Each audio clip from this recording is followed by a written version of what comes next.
Ano pong update sa NLEX? Ramdam na ba ang buho ng hero, sir? Sa ngayon po, mula po kaninang mga bago mag-6 AM po, dumami-dami na po itong mga kababayan nating pabiyahe, lalo na po itong sa Norte.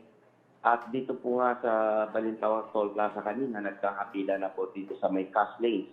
Bagamat yung ating RFID lanes ay mabilis naman po yung daloy ng traffic, wala pa tayong pagpila. Kaya po ang ginawa po namin ay nagdagdag po kami ng cash lanes po natin, nag-convert po tayo from RFID to cash lanes. So ngayon po ay umiksi na po yung pagpila dito. Ganon din po yung ginawa namin sa may Mindanao Toll Plaza, no?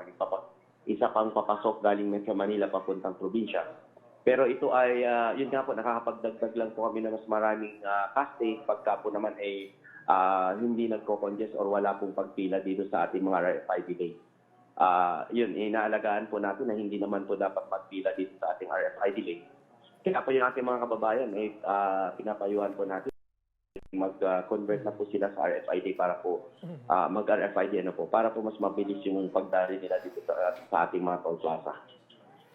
Yes, sir. Sa mga oras na ito, may mga naitalabang mga aksidente?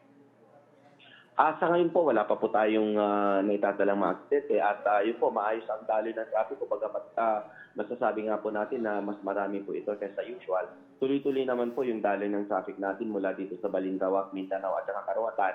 Yung tatlong toll plaza papasok galing Metro Manila papuntang probinsya hanggang sa makarating po sila doon sa last toll plaza naman po namin sa may SCTEX, sa may Tarlac Toll Plaza. So meron din po kaming mga manual cash collection points doon para mas mabilis po yung pag-usad o yung pagdaan ng ating mga motorista doon sa Tarlac Toll Plaza sa SCTEX. Yes, sir.